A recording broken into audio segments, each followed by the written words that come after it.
법무법인 우리 청주분사무소의 김혜진 변호사입니다. 오늘은 이혼 시의 재산 분할에 대해서 설명드리도록 하겠습니다. 이혼 시 재산 분할이 항상 5대5가 되는 것은 아닙니다. 재산의 형성 및 유지에 대한 기여도를 따져 법원은 재산 분할 비율을 정하게 됩니다. 그리고 이혼 시 재산 분할을 대상이 되는 것은 혼인 기간 중 형성된 재산은 대부분 재산 분할 대상이 된다고 보아도 과언이 아닙니다. 특유 재산이 있는데 특유 재산이더라도 형성 및 유지에 기여를 했다고 평가가 된다면 재산 분할 대상에 포함되게 됩니다. 다만 연금은 재산 분할 청구를 했을 경우에 법원이 판단을 하게 되고 재산 분할 대상으로 청구를 하지 않고 판단을 받지 않았을 때에는 연금법이 정한 바에 따라서 나중에 일정 요건을 갖추면 분할 수급 청구권을 행사할 수 있게 됩니다. 미성년 명의 재산, 이 재산 분할 대상에 포함되는지에 대해서 물으시는 분들이 많습니다. 미성년자 명의의 재산은 원칙적으로는 재산 분할 대상에 포함되지 않습니다만 이 미성년자 명의로 재산을 해두었을 뿐 부부 중 일방이 이를 일방적으로 이용한다는 점이 증명이 된다면 미성년자 명의 재산 또한 재산 분할 대상에 포함되기도 합니다. 다른 가족 명의로 해둔 재산의 경우도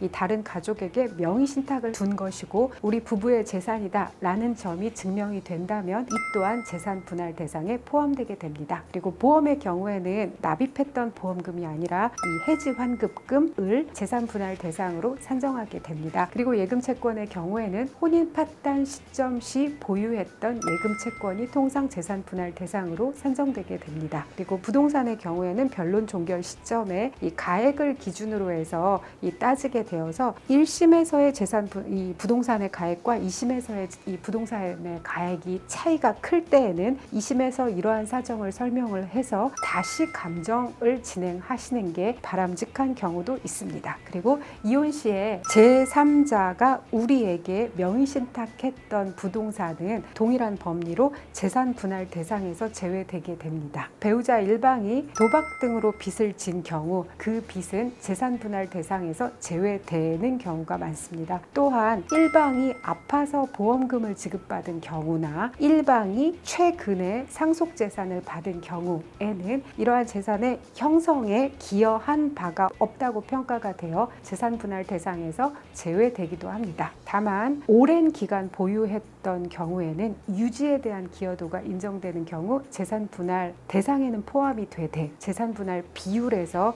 현격하게 차이가 나게 산정이 되기도 합니다.